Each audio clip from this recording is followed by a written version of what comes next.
అందరికీ నమస్కారం. ఉపాధ్యాయ అర్హత పరీక్ష టెట్ పేపర్ 2లో భాగంగా బోధనా పద్ధతులు సిలబస్‌లో మనం రెండవ యూనిట్‌లో భాష వివిధ భావనలు, అట్లాగే స్వభావము, తరగతి గది అన్వయం అనే యూనిట్ ఉంది కదా! ఆ యూనిట్‌లో కొన్ని అంశాలు గత క్లాస్‌లో చర్చించాం. ఈరోజు భాష స్వభావం, తర్వాత ఇంకా భాషోత్పత్తి ఇట్లాంటి కొన్ని అంశాలను చూద్దాం. ముందుగా భాషా స్వభావం. భాషా స్వభావాన్ని 2 రకాలుగా పేర్కొనవచ్చు. అంటే ఇక్కడ స్వభావం అంటే భాష ఎట్లా ఉంటుంది, ఎట్లా కనిపిస్తుంది అనేటువంటి దృష్ట్యా చూసుకోవాలి అభ్యర్థులు. 2 రకాలు. భాషా స్వభావాన్ని సాధారణంగా వాగ్రూపము, లిఖిత రూపము అంటాం గదా! వాగ్రూపము అంటే వాక్ రూపంలో ఉండేది. వాక్ అంటే మాటల ద్వారా ఉండేటువంటి భాష. లిఖిత అంటే దానికి ఒక స్థిరమైనటువంటి రూపాన్ని కలిగించేది. రాత రూపంలో ఉండేది. అంటే లిఖిత రూపం. సరే, ఇవి ఒక్కొక్కటిగా చూసినప్పుడు వాగ్రూపం అంటే ఆదిమానవుడు ఆ కాలంలో మొదట భాష ఎలా ఉండేది? వాక్రూపంలోనే ఉండేది. అంటే ఇంకా నాగరికత బాగా అంటే అభివృద్ధి కానప్పుడు, అంటే ఆది మానవుడి కాలంలో వాగ్రూపంలో మనుషులు, అంటే ఆది మానవుడు తన భావాలని వెలిబుచ్చేవాడు. క్రమంగా ఏమైందంటే భాష అభివృద్ధి చెందింది. లిఖిత రూపాన్ని సంతరించుకోవడం జరిగింది.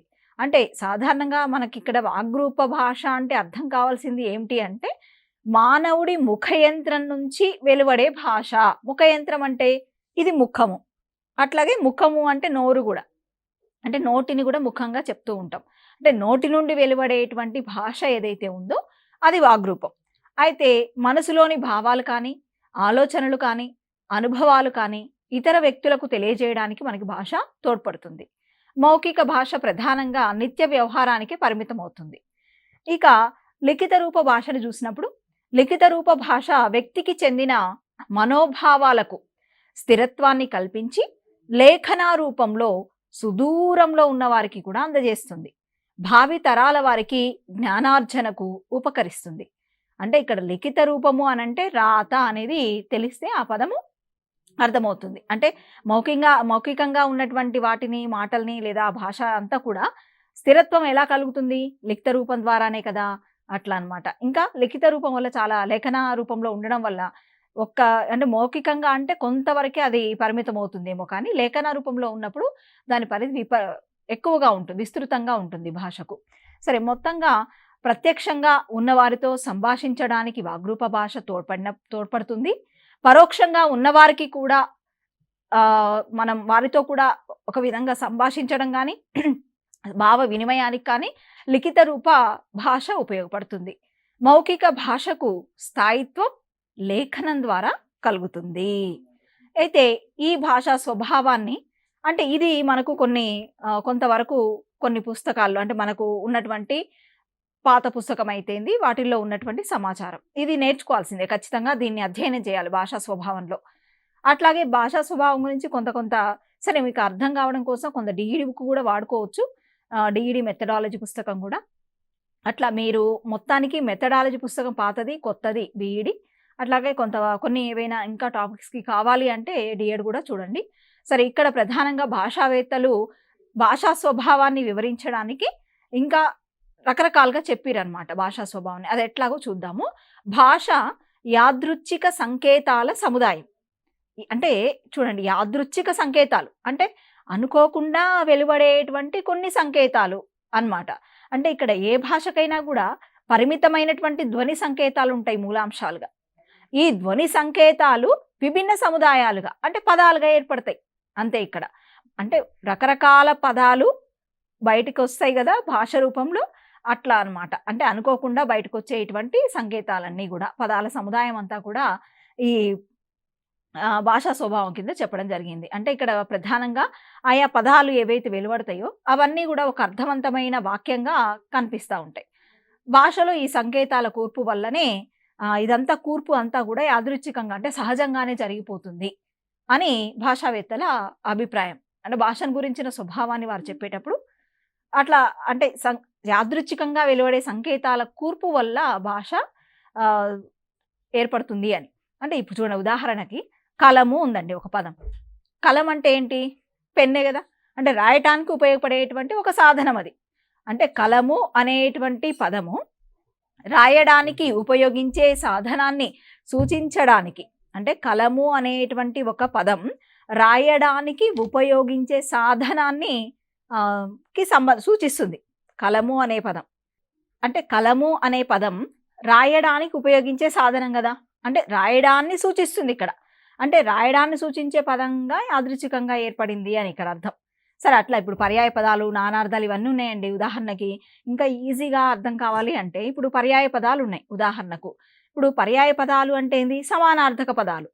ఒక పదానికి సమానమైనటువంటి అర్థాన్ని ఉంటాయి, అవి అన్ని కలిగి ఉంటాయి. చెట్టు ఉంది, చెట్టుని ఏమంటాం? తరువు అంటాం, వృక్షము అంటాం, మహీజము అంటాం. ఇట్లా రకరకాల పేర్లతో పిలుస్తాం వృక్ష కదా. అంటే అవి ఏంటి? యాదృచ్ఛికంగా ఏర్పడినాయి అనమాట పదాలన్నీ కూడా అట్లా.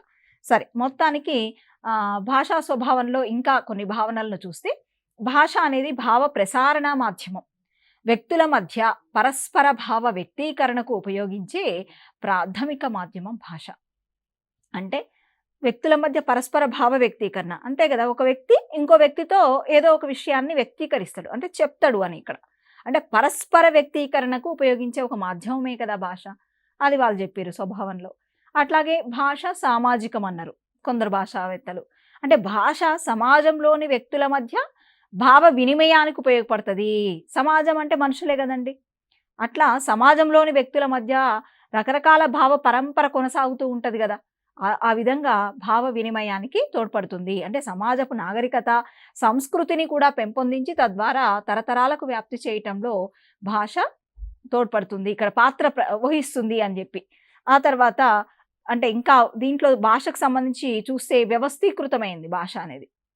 వ్యవస్థీకృతము అన్న, ఉపవ్యవస్థలతో కూడిన వ్యవస్థ భాష అన్న ఒకే అర్థమని అనుకోవాలి. ఇక్కడ భాష అర్ధరహిత ధ్వనుల అస్తవ్యస్త సముదాయం కాదది. అంటే భాష ఎప్పుడు కూడా అర్ధరహితమైనటువంటి ధ్వనులతో ఏర్పడిందా భాష అంటే? కాదు కదా. భాష అనేది ఏంటంటే ఒక అర్ధరహితమైంది, ఒక భావాన్ని స్ఫురింపజేసేది భాష. కాబట్టి ధ్వనులు ఒక నిర్ణీతమైనటువంటి పద్ధతిలో, ఒక ప్రత్యేకమైనటువంటి నిర్మాణ క్రమంలో అమరినప్పుడు మనకు భాష అనేది అవుతుంది. ఇప్పుడు మనకు ధ్వని క్రమంలో కూడా మనం అనుకుంటాం. సపోజ్ ఎత్తండి ఉంది, ఎట్లా ఏర్పడుతుంది ఆ ఎత్తండి? దానికి ఒక ధ్వని క్రమం ఉంది. అట్లా ఏదైనా ఒక పదం తీసుకున్నాడు, ఒక కవిత ఉంది, ఆ పదం ఎట్లా ఏర్పడింది అంటే దానికి ఒక క్రమం ఉంటుంది, ధ్వని క్రమం. ఆ విధంగా పదాలు ఏర్పడుతూ ఉంటాయి. అంటే ఒక నిర్ణీత పద్ధతి ఉంటుంది, ఒక ప్రత్యేకమైన నిర్మాణం ఉంటుంది. అట్లా భాషకు నిర్దిష్టమైన సంప్రదాయాలు, నియమాలు ఉంటాయి. ఆ తర్వాత ఇంకా సరే ఇక్కడ చూద్దాం నిర్మాణం ఎట్లా ఉంటుంది అనడానికి ఒక చిన్న ఉదాహరణ చూస్తే, తెలుగు భాషలో బాలుడు పుస్తకం చదువుతున్నాడు అంటామండి. ఇది ఒక సరైన నిర్మాణ క్రమం. అంటే మనకి వాక్యంలో 3 భాగాలు కనిపిస్తాయి, అది కూడా మనకు తెలుసు. కర్త, కర్మ, క్రియ అట్లా ఉంది. బాలుడు పుస్తకం చదువుతున్నాడు, ఇది ఒక నిర్మాణం మన భాషకున్నది. అట్లాగే ఆంగ్ల భాష తీసుకోండి, బాయ్ ఈజ్ రీడింగ్ బుక్ అంట.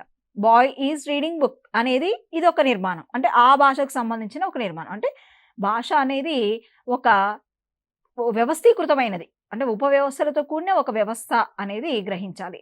ఇంకా భాష కేవలం మానవులకు మాత్రమే, అంటే మానవులకు సంబంధించిన సహజాతం కాని ప్రక్రియ ఇక్కడ. సహజాతం అంటే మనకి జన్మతః వచ్చే సహజాతాలు అంటాం కూడా. ఇక్కడ భాష మానవులకు మాత్రమే సొంతం, ఇది ప్రధానం. అంటే మరి జంతువులు కూడా వ్యక్తీకరిస్తాయి కదా, రకరకాల ధ్వనులు వస్తాయి కదా జంతువుల నుండి. అది భాష కాదా అంటే ఖచ్చితంగా అది భాష అని చెప్పలేం, అది ఒక ధ్వనులు అనే చెప్పగలుగుతాం. ఎందుకు అంటే దానికి ఒక భావాన్ని పర్టికులర్గా భావం ఇది అని చెప్పడానికి ఉండదన్నమాట. కాబట్టి ఇక్కడ భాష మానవులకు మాత్రమే సొంతం, భాష అనేది అసహజాతమైనది. తర్వాత ఇక్కడ శిశువుకు భాష అనేది ప్రధానంగా పుట్టుకతో సంక్రమించింది కాదు. అంటే ఇక్కడ తెలిపినటువంటి భాషావేత్తల ప్రకారం ఇక్కడ చెప్పేది విషయం పుట్టుకతో సంక్రమించింది కాదు. శిశువుగా ఎదుగుతున్న సమయంలో తన చుట్టూ ఉన్న వ్యక్తులు మాట్లాడే భాషను విని అనుకరించడం ద్వారా భాషను అలవర్చుకుంటుంది శిశువు అని. అయితే మనకు మళ్ళీ ఇక్కడ చామ్స్కీది వచ్చినప్పుడు మనకు కొంత తేడా వస్తుంది ఆ భాషోత్పత్తి వాదాల్లో. కాబట్టి అభ్యర్థులు ఇప్పుడు ఇక్కడ చదివేది భాషా స్వభావ రీత్యా వివిధ భాషావేత్తలు ఏ విధంగా భాష స్వభావాన్ని చెప్పిరనేది తెలుసుకోవాలి. మనము భాషోత్పత్తి వాదాలు చెప్పుకునేటప్పుడు చామ్స్కీ అంటాడనమాట. ఆయన అంటే భాష స్వతసిద్ధం, జన్మతహానే శిశువుకు కొంత సామర్థ్యం ఉంటుంది, భాషా సామర్థ్యం అని. సరే, అది అక్కడ మళ్ళీ నేను చెప్తా, కానీ కంపారిజన్ రెండు చేసుకోకండి. సరే, ఇక్కడ శిశువుకు పుట్టుకతో సంక్రమించింది కాదు అని ఇక్కడ భాషావేత్తల అభిప్రాయం. శిశువుగా ఎదుగుతున్న సమయంలో తన చుట్టూ ఒక పరిసరం ఉంటుంది. అంటే ఆ పరిసరంలో ఒక వ్యక్తులుంటారు. వాళ్ళని అనుకరిస్తూ భాషను నేర్చుకోవడం జరుగుతది అనేది వీళ్ళు చెప్పిర్రు స్వభావంలో. ఆ తర్వాత ఒక భాషను మాట్లాడే కుటుంబంలో అంటే దీన్ని వివరించడానికి వాళ్ళు చేసిన ప్రయత్నం ఏందంటే, ఇప్పుడు ఉదాహరణకి ఒక భాషను మాట్లాడే ఒక కుటుంబం ఉందండి. ఆ కుటుంబంలో ఒక శిశువు పుట్టిండు. శిశువు పుట్టినప్పుడు ఆ కుటుంబం నుంచి ఆ శిశువును వేరు చేసి వేరే ఏదైనా కుటుంబంలో పెంచబడ్డాడు ఆ శిశువు అనుకోండి. అప్పుడు ఆ శిశువు మాట్లాడే భాష ఏమవుతుంది? వేరే కుటుంబం వాళ్ళు అంటే పెంచినటువంటి కుటుంబంలో ఏ భాష అయితే మాట్లాడడం జరుగుతుందో, ఆ భాషను నేర్చుకోవడం జరుగుతది. అందువల్ల వీళ్ళు భాష అనేది సహజాతం కాదు అని చెప్తారనమాట. ఆ తర్వాత భాష అనుసరణీయం, అభ్యసనీయం. ఖచ్చితంగా గదా! భాష తప్పకుండా అనుసరించబడుతుంది. అంటే ఒకరు ఒక విధమైన భాషను మాట్లాడుతూ ఉన్నప్పుడు దాని అనుసరణ చేసే వ్యక్తులు చాలామందుంటారు. రకరకాల భాషలు ఉద్భవించడానికి, రకరకాల భాషలు మాట్లాడే ప్రాంతాలు, సమాజాలు, వ్యక్తులు వాళ్ళందరిని అనుసరించడం వల్లనే కొంత భాషా అభ్యసనము, భాషా అధ్యయనము జరుగుతా ఉంటది. అట్లాగే అభ్యసనీయము. అభ్యసనీయమం గూడా ఖచ్చితంగా భాష అభ్యసించడానికి తగినది. అంటే ఏ భాష అయినా అభ్యసనం ఏ వ్యక్తి అయినా చేయొచ్చు. అంతే గదా! ఇప్పుడు 'పివి నరసింహారావుకి' 17 భాషలొచ్చు. చాలామంది అంటే ఇప్పుడు మన వ్యాకరణవేత్తలు చాలామందున్నారు. వాళ్ళందరికీ గూడా దాదాపు 3, 4 భాషలొచ్చిన వాళ్ళున్నారు. కవులు, రచయితలు చాలామంది. అంటే ఇట్లా ఎక్కువ మందికి ఎక్కువ భాషలు వస్తూ ఉన్నాయి. అంటే అభ్యసిస్తే భాషలనేవి వస్తాయి అనేది. అది గూడా స్వభావమే. భాష ప్రధానంగా మౌఖికం. అంటే వాగ్రూప ధ్వనుల సముదాయం అన్నాం. మౌఖికం అంటే నోటి ద్వారా మాట్లాడేటువంటి మౌఖికంగా చెప్పడం అని అంటామనమాట. అంటే వాక్ రూపంలో ఉండేవి. అట్లా అట్లాంటి ధ్వనుల సముదాయం భాష. అంటే ఇక్కడ ఇంకోటి భాష అర్థవంతం. అంతే గదా! వక్త వక్త అంటే ఎవరు? మాట్లాడేవాడు. మాట్లాడే అతను భాష ద్వారా ప్రకటిస్తాడు ఒక భావాన్ని. అది ఎవరు? వినేవాడు అర్థం చేసుకుంటాడు. శ్రోత అర్థం చేసుకుంటాడు. అంటే అర్థవంతమైనది భాష. ఇతను మాట్లాడేదాన్ని అతను అర్థం చేసుకున్నప్పుడు అది నిజంగా భాష అర్థవంతం అన్నమాట. అట్లా. ఇక్కడ భాష అర్థవంతమైనది అంటే వక్త భాష ద్వారా ప్రకటించే భావాన్ని శ్రోత అర్థం చేసుకోవడం జరుగుతది కాబట్టి భాష అనేది అర్థవంతమైనది అని. అట్లాగే భాష సృజనాత్మకం, ఉత్పాదకం. ఇది ఇక్కడ చెప్పాలి అనంటే కొన్ని భాషలో నిర్మాణాంశాలు చాలా ఉన్నాయి. అయితే వినూత్న క్రమంలో అంటే కొత్త క్రమంలో భాషని గనక ఉపయోగిస్తే దాన్ని సృజనాత్మకం అంటాం. అంటే చూడండి భాష చాలా మందికొస్తది. దాదాపుగా మనుషులందరికీ భాషొస్తది. అది ఏ భాష అన్నా కానియండి. కానీ కొంతమంది సృజనాత్మకంగా భాషను వ్యక్తీకరిస్తారు. విభిన్నమైనటువంటి శైలిలో వాళ్ళు వ్యక్తీకరిస్తారు. ఇక్కడ అంటే అర్థవంతమైన కొత్త పదాలు వాళ్ళు ఉపయోగిస్తారు. కొత్త కొత్త భాషా ప్రయోగాలను సృష్టిస్తారు. ఇప్పుడు కొత్త కొత్త భాషా ప్రయోగాలంటే ఉదాహరణకు మన సాహిత్యంలో తీసుకుంటే గజల్సు కావచ్చు, వాటిని తెచ్చిన వాళ్ళు ముత్యాల సరాలు, గురజాడ గారు కొత్త ప్రక్రియ అది. అట్లా అంటే భాషా ప్రయోగాలను సృష్టిస్తారు. సృజనాత్మకం భాష అనేది. అంటే భాషా దక్షత బాగా కలిగినటువంటి వాళ్ళు కొత్త ప్రయోగాలు చేస్తా ఉంటారు. ఈ సృజనాత్మకత, ఉత్పాదక లక్షణాల ఆధారంగా ప్రతి భాషలో గూడా పద్యం, గద్యం, కవిత, నాటకం ఇట్లాంటి అనేక సాహిత్య ప్రక్రియలు ఆవిర్భవించినాయి. సుసంపన్నంగా మన సాహిత్యము, సమాజ సంస్కృతిలో భాగంగా కూడా రూపొందడం జరిగింది. అందుకే గదండీ తెలుగులో ఏ ప్రక్రియ మన భాషకే పరిమితం అనంటే అవధాన ప్రక్రియ. అది కేవలం తెలుగు భాషకే సొంతమైనటువంటి సృజనాత్మక విశేషం అవధానం. సరే. ఇక భాష పరిణామశీలి. అంటే పరిణామం అంటే మార్పు. ఏ భాష అయినా గానీ ఒకేలా ఉంటుందా? ఖచ్చితంగా ఉండదు. ఎందుకు? ఒక రోజులో సృష్టించబడింది కూడా కాదది. ఇది మానవ పరిణామ దృష్ట్యా భాష అనేది ఏర్పడింది. అంటే ఒకప్పుడు ఆదిమ మానవుడు ఎట్లా ఉపయోగించేవాడు, అట్లాగే ఉందా ఇప్పుడు భాష? లేదు గదా! అంటే ఆదిమ మానవుడి నుంచి ఇప్పుడు మన వరకు గూడా చూస్తే అనేక రకాల మార్పులు భాషలో మనకి కనిపిస్తాయి. ఇంతెందుకండి వర్ణమాలలో అక్షరాలే ఒకప్పుడు శాసన కాలంలో లేకపోతే నన్నయ కాలంలో వాడినటువంటి అక్షరాలను మనం వాడుతున్నామా? కొన్నిటిని వాడట్లేదు. ఇప్పుడు మన వర్ణమాలలో కొన్ని అక్షరాల్ని మనం స్క్రిప్ట్ అంటే రాసేటప్పుడు ఉపయోగిస్తున్నామా? లేదు. అంటే భాష అనేది పరిణామం చెందుతూ ఉంటుంది. ఆయా సమాజ సంప్రదాయాల ద్వారా కనుగుణంగా మారుతూ ఉంటుందనమాట. సరే భాషలో మార్పులనేవి సహజం. భాష ఇట్లా ఎన్నో లక్షణాలతో కూడిన ఒక సంక్లిష్ట ప్రక్రియ. ఇది బాగా గుర్తుపెట్టుకోండి. అంటే భాష ఎన్నో లక్షణాలతో కూడిన సంక్లిష్ట ప్రక్రియగా ఉండడం వల్ల దీన్ని ముఖ్యంగా ఈ పేరు గుర్తుపెట్టుకోవాలి. అట్లా ఉండడం వల్ల ఆయన ఏం చేసిండంటే భాషని బహుముఖ వ్యవస్థ అన్నాడు. బహుముఖ వ్యవస్థ అని భాషని ఏ భాషావేత్త అన్నాడు అంటే ఫిర్త్. ఆ పేరు గుర్తుండాలి. ఇక భాషా ప్రయోజనాలు చూద్దాం. భాషా ప్రయోజనాలని స్థూలంగా మనం 2 విధాలుగా విభజిస్తాం. ఇప్పుడు భాషా వివిధ భావనలు అన్నాడు కదా మనకి యూనిట్‌లో. అంటే భాష దాంతో సంబంధం ఉన్న రకరకాల అంశాలన్నిటిని కూడా మనం అధ్యయనం చేయాలి. అంటే మన మెథడాలజీ పుస్తకాల్లో ఉన్నటువంటివి. సో, ఇట్లా చూసినప్పుడు మనకి భాషా ప్రయోజనాలు కూడా చూస్తే 2 రకాల ప్రయోజనాలున్నాయి. ఒకటి సామాజిక ప్రయోజనం, రెండోది వ్యక్తిగత ప్రయోజనం. మళ్ళీ ఇందులో కూడా రకాలొస్తాయి. సరే, సామాజిక ప్రయోజనం గురించి చూస్తే భాషను ప్రప్రథమంగా సామాజిక విషయంగా భావించాలి. అంటే భాషను సృష్టించిందెవరు? సమాజమే కదా! పరస్పర సంభాషణలతో ప్రారంభమైతది కదా భాష అనేది. అట్లా సాంఘికమైనటువంటి వ్యవహారాలు అంటే రకరకాల సంబంధ బాంధవ్యాలుంటాయి సమాజంలోని వ్యక్తుల మధ్య. ఆయా వ్యవహారాలన్నీ నిర్వహించడానికి భాష అనేది ఉపయోగంలోకొచ్చింది. మానవుడి జీవనోపాధికి భాష తోడ్పడతది. అవును కదా! సమాజంలో మనిషి బ్రతకాలి అంటే భాష కావాల్సిందే. నాగరికత, సంస్కృతులు ఇవన్నీ కూడా అంటే ఒక తరం నుంచి ఇంకో తరానికి వ్యాప్తి కావడానికి భాషే ఆధారం. అట్లాగే ఒక వ్యాపారాలు గానివ్వండి, రకరకాల ఒక జాతీయ సమైక్యత కానియండి, ఎన్నో విషయాలు ఇట్లా చెప్తూ పోతే నిజంగా చెప్పాలంటే భాష లేకపోతే అభివృద్ధి లేదనే చెప్పాలి. భాష వలన జరిగేటువంటి అభివృద్ధి అనంతం. ఇక్కడ సరే, ఇది సామాజికంగా చెప్తే. వ్యక్తిగత ప్రయోజనాల దృష్ట్యా చెప్పినప్పుడు మనకి 2 రకాలుగా చెప్తారు భాషావేత్తలు. ఒకటి సాంకేతిక ప్రయోజనం, రెండవది ఉద్దీపన ప్రయోజనం. వీటి గురించి కూడా చూద్దాం మనం. సాంకేతిక ప్రయోజనం అంటే సాంకేతిక విషయాలకు సంబంధించింది. అంటే ఇప్పుడు చూడండి, మనకు చాలా సబ్జెక్ట్స్ ఉన్నాయి. ముఖ్యంగా మ్యాథ్స్ కావచ్చు, కెమిస్ట్రీ, ఫిజిక్స్ ఇట్లా చాలా ఉన్నాయి గదా! అంటే గణితము, రసాయన శాస్త్రం, భౌతిక శాస్త్రం ఇట్లా చెప్తా ఉంటాం. సో, ఈ శాస్త్రాలను అధ్యయనం చేయడానికి మనకి కొంత పరిజ్ఞానం సాంకేతికంగా అవసరమవుతది. సాంకేతిక పరిజ్ఞానం అంటే ఏంది? ఇప్పుడు వృక్షశాస్త్రం చదువుతున్నాం. మొక్కలు అంటాం, వృక్షాలు అంటాం. మామూలుగా అయితే చెట్లంటాం. అంతే గదా! అట్లాగే ఆకులు అంటాం మామూలుగా అయితే. వాళ్ళేమంటారు? పత్రాలంటారు. అట్లాగే ఇప్పుడు రకరకాల భావనలు. ఇప్పుడు గణితంలో అయితే గుండ్రం అని మామూలుగా బయట అంటాం. గణితంలో ఏమంటారు? వృత్తం అంటారు. అట్లా రకరకాల ఒక్కొక్క శాస్త్రానికి కొన్ని టెక్నికల్ వర్డ్స్ ఉంటాయి. అవి అంటే అందరికీ అర్థం కావడం కోసం ఆయా వాళ్ళు అంటే మేధావి వర్గం అట్లా సృష్టించడం జరిగింది సాంకేతిక పరిజ్ఞానాన్ని. కాబట్టి అట్లా సాంకేతిక ప్రయోజనాలకు ఉద్దేశించినటువంటిది ఉద్దేశించిన భాష మనకి ఇక్కడ సాంకేతిక ప్రయోజనం కింద మనం చెప్తాం. ఉద్దీపన ప్రయోజనం. శాస్త్రేతర విషయాలున్నాయి. శాస్త్రేతర విషయాలు అంటే ఇప్పుడు శాస్త్రము అంటే ఏందండి? నిరూపించబడేది. అంతే గదా! ఇక్కడ కొంత నిరూపణ ద్వారా కాకుండా సిద్ధాంతాల రీత్యా అట్లా ఉండేయి ఇతరత్ర శాస్త్రేతర విషయాల కిందకొస్తాయి. సరే, అట్లా శాస్త్రేతర విషయాలు, సారస్వతాది కళలు అంటే సాహిత్యము, కళలు ఇవన్నీ గూడా ఉద్దీపన ప్రయోజనాలు వీటికి సంబంధించినయి అన్నీ గూడా. అంటే ఇప్పుడు సపోజ్ సాహిత్యం అనుకున్నాం. సాహిత్యంలో ఏంటి మనకి రకరకాల అంశాలు ఇందాక ఎన్నో సృజనాత్మక అంశాలు చెప్పుకున్నాం. ఇప్పుడు రకరకాల ప్రక్రియలు ఏవేవో చెప్తా ఉంటాం మన తెలుగులో అయితే ముఖ్యంగా.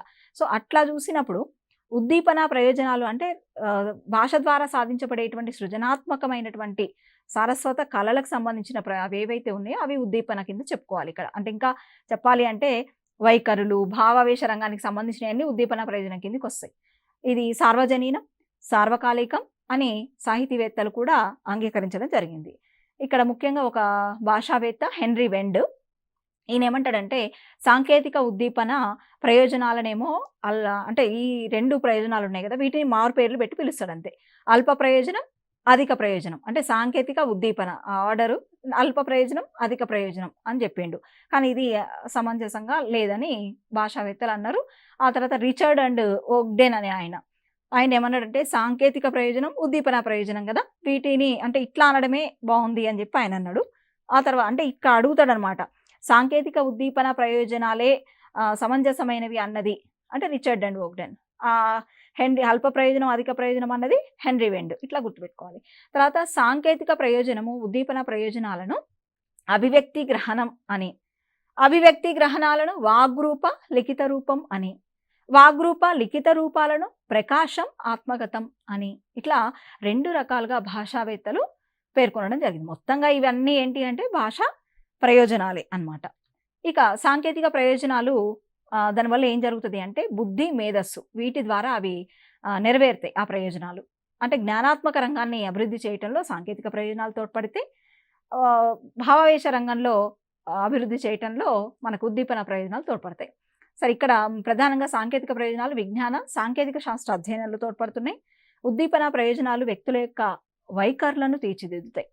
వైఖరి అంటే ఇప్పుడు మనకు సైకాలజీలో కూడా మీకు వైఖరులు వస్తాయి. రకరకాల ప్రవర్తనలు ఉంటాయి. కాబట్టి అట్లాంటి వైఖరులన్నిటినీ తీర్చిదిద్దడానికి ఉద్దీపన ప్రయోజనాలు, రసానుభూతి, ఆలోచన శక్తి, సృజనాత్మకత, ఒక సాహిత్య అభిరుచి ఇట్లా అంటే భావావేశ రంగానికి సంబంధించినవే. మీకు ఇప్పుడు లక్ష్యాలు స్పష్టీకరణలు కూడా చదువుతారు మీరు. అందులో భాగంగా అభిరుచి ఇవన్నీ చదువుతా ఉంటారు. సో, అట్లా అంటే అన్నీ కూడా ఉద్దీపన ప్రయోజనాల కిందికి వస్తాయని గుర్తుపెట్టుకోవాలి. సరే, మొత్తానికి ఇవి హృదయ స్పందన ద్వారా వ్యక్తికి సమకూరుతాయి. ఆ తర్వాత భావావేశ రంగాన్ని అభివృద్ధి చేయడంలో తోడ్పడతాయి అనేది అది ఒకటి మెయిన్‌గా గుర్తుపెట్టుకోండి. సరే, నెక్స్ట్ ప్రధానమైనటువంటి ఒక అంశం భాషోత్పత్తి. ఇది చాలా పరీక్షల్లో చాలా సార్లు భాషోత్పత్తికి సంబంధించిన రకరకాల వాదాలున్నాయి. వాటి నుంచి ప్రశ్నలు అడిగినటువంటి పరిస్థితులు మనం చూసినాం. ఈసారి కూడా ఈజీగా కూడా బిట్ చేయగలిగేటువంటి బిట్సే వస్తాయి వీటి నుంచి. కాబట్టి అభ్యర్థులు ఖచ్చితంగా భాషోత్పత్తి వాదాలు చదవాలి. బిట్ మాత్రం ఇందులో వస్తే కనుక ఖచ్చితంగా మిస్ చేసుకోవద్దు. ఒకసారి అంటే భాషోత్పత్తి అంటే ఏంటంటే భాష ఎట్లా ఉత్పత్తి అయింది, ఎట్లా పుట్టిందనే కదా. భాష ఎట్లా పుట్టింది అనడానికి మనం స్టార్టింగ్‌లో కూడా అనుకున్నాం భాష గురించి చెప్పుకునేటప్పుడు. అంటే భాష అసలు ఎట్లా పుట్టింది, ఆది మానవుడికి అసలు భాష ఆవశ్యకత ఎట్లా ఏర్పడింది, అంటే ఆ చర్చ అంతా, ఆ పరిశోధనలు, ఆ పరిశీలనలు ఇట్లాంటియన్నీ కూడా రకరకాల ఎంతోమంది భాషావేత్తలు ఉంటారు కదా, వాళ్ళందరూ కూడా రీసెర్చ్‌లు చేయడం వల్ల అనేక వాదాలు వారి మధ్య చోటు చేసుకున్నాయి. అందులో ప్రధానంగా ఫస్ట్ సాంకేతిక వాదం. ఇందులో మనము 2 బుక్స్ దాదాపు పాతది, కొత్తది అన్నిట్లో ఉన్నటువంటి వాదాల్ని క్రోడీకరించి చూస్తున్నాం ఇక్కడ. సాంకేతిక వాదం. ప్రాచీన మానవుడు తన మనోభావాలని తెలపడానికి కాళ్ళు, చేతులు అండి. కాళ్ళు, చేతులు ఇట్లాంటి అవయవాలను ఊపుతూ సైగలు చేసేవాడు. ఎట్లా చేసేవాడు? ఏ, ఓ అనేటువంటి ధ్వనులతో చేసేవాడనమాట. ఇవి ఒక సంకేతాలు ఇక్కడ. ఆ సైగల్ని ఇక్కడ సంకేతాలు అన్నారు. ఈ వాదం చెప్పిన అంటే ఈ వాదంలో ఉన్నటువంటి భాషావేత్తలు. అంటే ఈ వాదాన్ని బలపరిచిన వాళ్ళు. అయితే అంటే మరి అన్నీ ఇది కొట్టివేయడమే జరిగింది. అంటే భాషావేత్తలందరూ కూడా దీన్ని అంగీకరించలేదు. మరి అంటే అన్ని కాళ్ళు చేతులు ఊపడం ద్వారానే భాష అంతా పుట్టిందా? అంటే భాష ఉత్పత్తి అనేది ఇక సైగల ద్వారానే జరిగిందా అంటే దాన్ని అందరూ కూడా ఒప్పుకోలేదు. అందుకే దీన్ని పూల్ టట్ టట్ వాదం అని చెప్పి అన్నారు. ఇది ఒకటి గుర్తుపెట్టుకోండి. తర్వాత ధ్వన్యనుకరణ సిద్ధాంతం. ఇది భౌభౌ వాదం.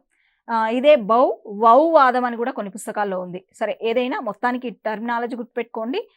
ధ్వన్యానుకరణ సిద్ధాంతం, భౌభౌ వాదము అంటే ఇక్కడ ప్రధానంగా ఏంటంటే మనిషి తన చుట్టూ ఉన్నటువంటి ప్రాణులు చేసేటువంటి శబ్దాలను అనుసరిస్తూ ఉంటాడు.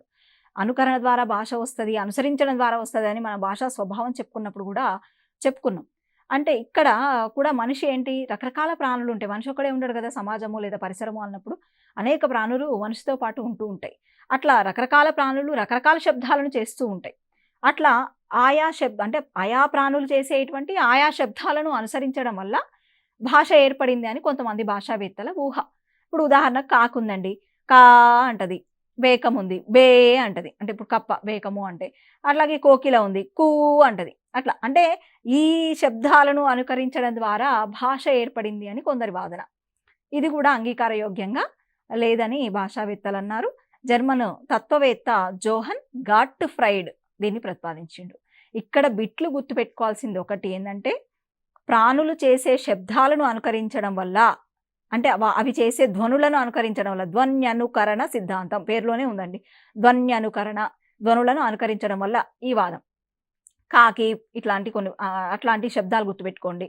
తర్వాత ప్రధానంగా దీన్ని బలపరిచిన వాళ్ళు ప్రతిపాదించినది ఎవరు అంటే జర్మన్ ఆయన జోహాన్ గాట్ఫ్రైడ్. ఇవి గుర్తుపెట్టుకోవాలి. నెక్స్ట్ ధాతు జన్యవాదం. ధాతు జన్యవాదము అంటే ధాతువులు అంటే క్రియలు.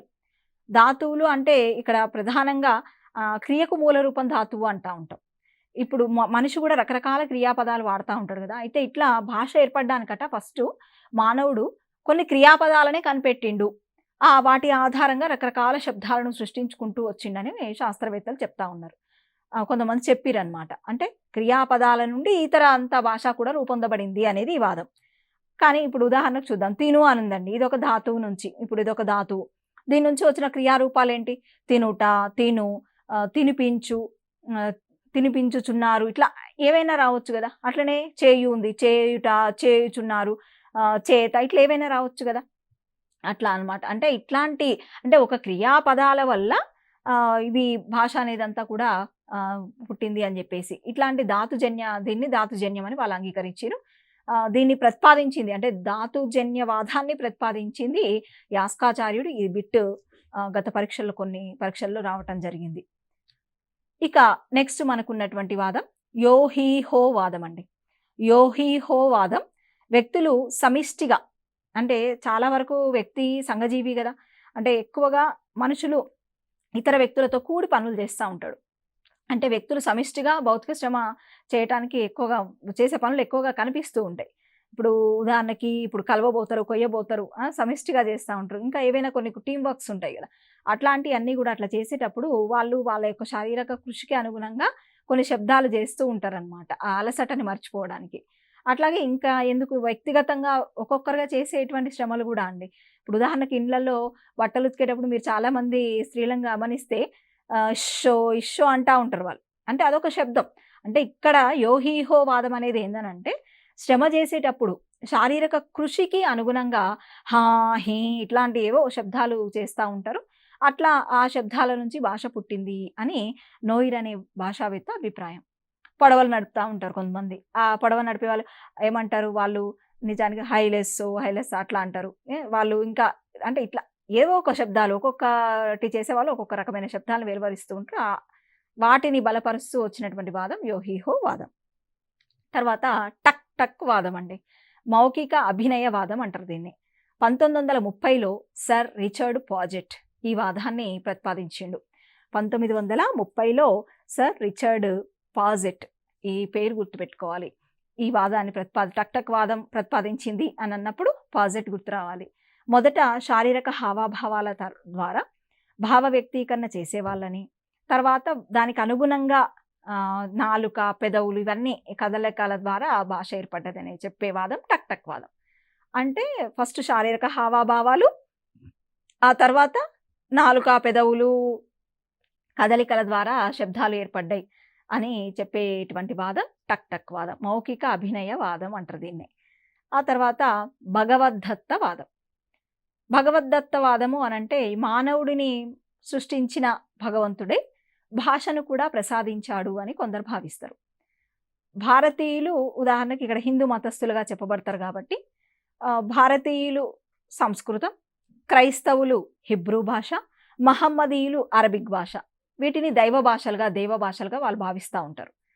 అయితే గ్రీకు తాత్వికులలో భాషోత్పత్తి విషయంలో అంటే ఈ భాగవద్దత్త వాదంలోనే భాగంగా మనం ఈ అంశాలను చూడాలి. ఈ గ్రీకు తాత్వికులు ఏంటంటే ఈ భాషోత్పత్తి విషయంలో ప్రధానంగా 2 అభిప్రాయాలు చెప్తారు వాళ్ళు. అభిప్రాయాలు కలిగిన వాళ్ళు ఉంటారు. స్వభావవాదులు ఉంటారు, సంకేతవాదులు ఉంటారు. ఈ స్వభావవాదుల్లో ప్రధానంగా పైథాగరస్‌ని, ప్లేటో వీళ్ళని చెప్పాలి.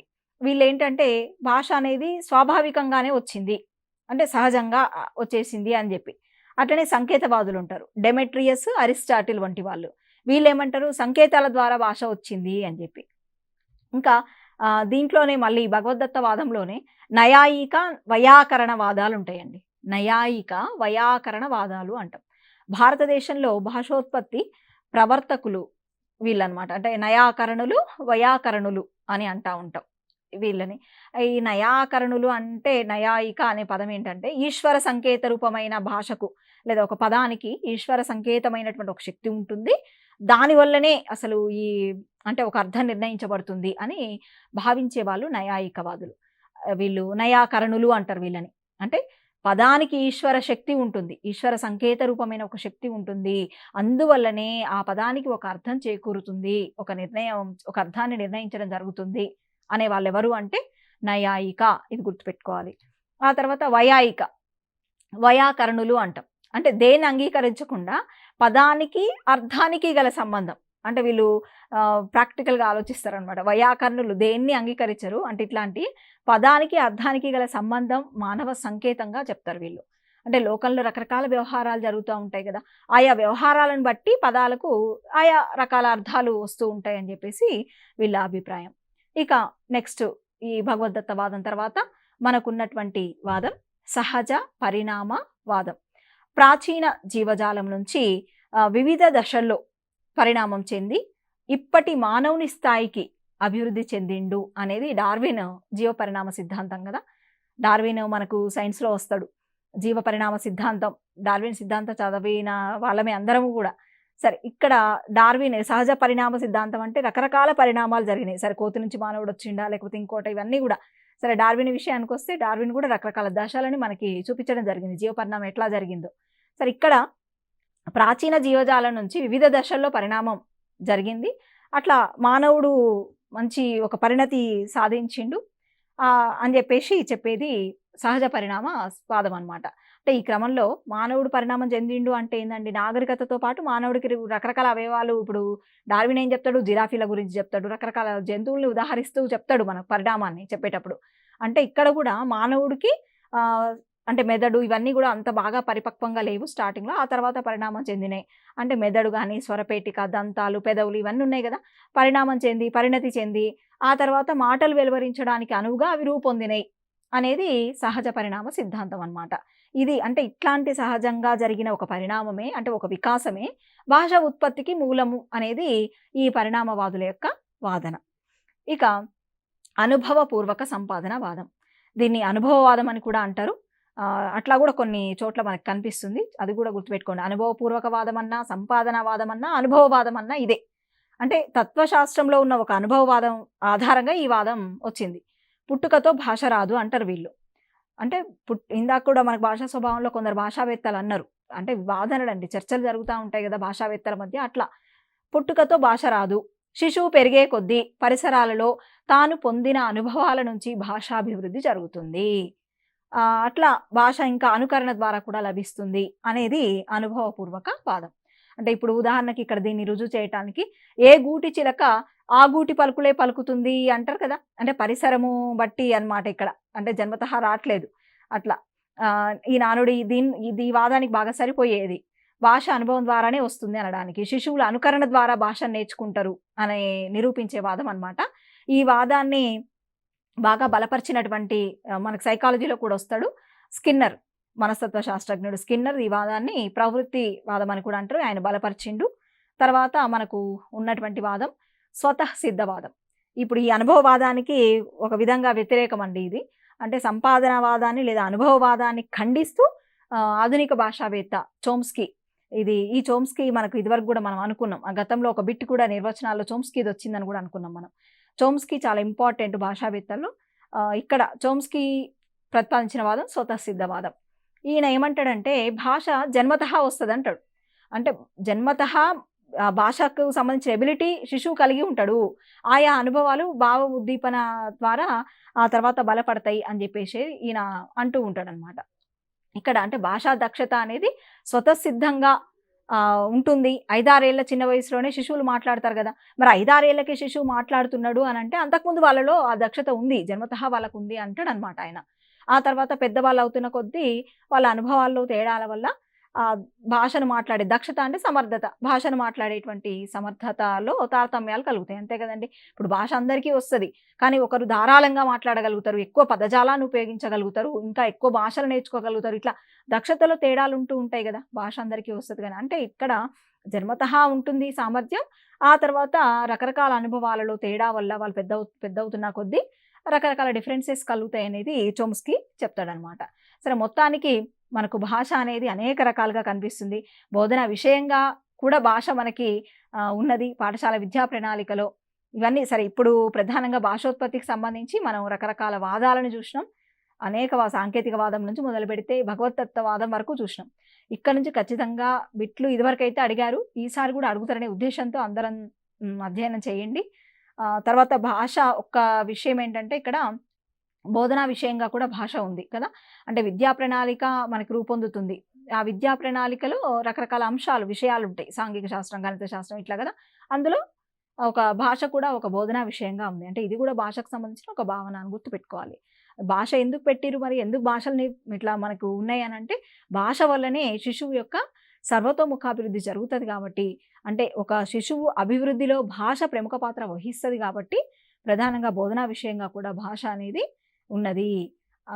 ఇంతవరకు సరే, ఈరోజు తరగతిలో మనం భాషోత్పత్తి, తర్వాత భాష స్వభావము, బోధనా విషయంగా కూడా కొంతవరకు భాష, ఇంకా కొన్ని అంశాలు చర్చించినాం. సరే, తర్వాత తరగతిలో మిగతా అంశాలను చూస్తూ మిగతా సిలబస్ చూద్దాం. అందరికీ ధన్యవాదాలు.